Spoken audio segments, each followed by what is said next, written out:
is an unusual pizza. It's going to be made in the frying pan and then under the grill. And instead of a bread dough, it's got a scone dough.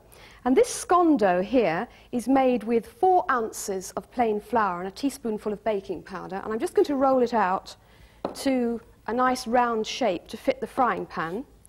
The other thing it's got in it is half a teaspoon of oregano. I expect you can see the black speckles. That's the oregano. And then it was mixed with 3 tablespoons of water and 1 tablespoon of olive oil.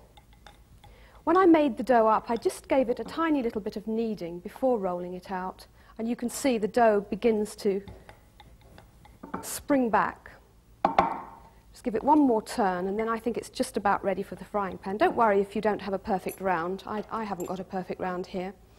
Now, the heat under the frying pan should be very hot, and you should have in the frying pan a depth of about 1/4 inch of oil. That seems quite a lot, but you'll see we are actually going to need it to cook the pizza. So we'll pop the dough in. Just carefully pop it in like that.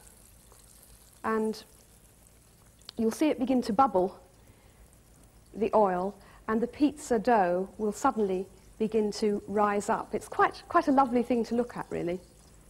Of course, the pizza topping can be absolutely anything at all. You can be your most inventive. I'm using the classic topping of cheese and tomatoes and anchovies. But before I put them on, I'm just going to have a little peek now and see how it's doing underneath.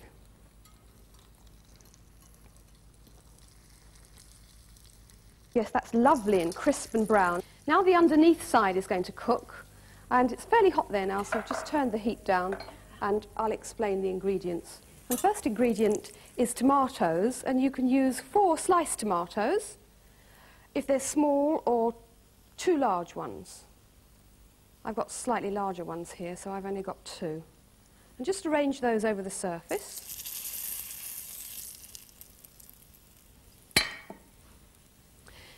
And then the next ingredient, a very Italian one, that's mozzarella cheese, which has a lovely melting quality. That goes on next.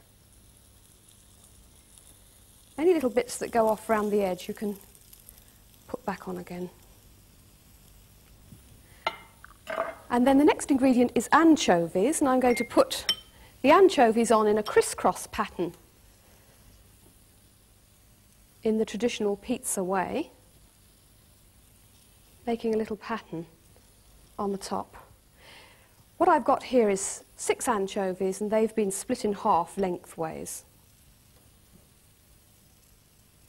And now 6 olives. They can just be popped in anywhere. And then I've got 2 teaspoons of capers here. Beginning to look nice colour now. Just lost a little caper there. Get that one back. Now some freshly milled pepper and half a teaspoonful of basil, dried basil, or you could use oregano, sprinkled over the top. And then just before it goes under the grill, you need to have a little drizzle of olive oil just over the surface. And now straight under a hot grill. That'll take about 5 minutes and then it'll be ready.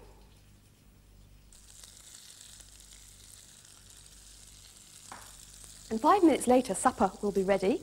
So we take it out from the grill, have a hot plate ready, and you'll find it'll come out of the frying pan very easily. Just use a pan slice and a fork to ease it out. And I think, as you've gone to the trouble to make yourself a pizza, you deserve a glass of something Italian to go with it. And that's frying pan pizza.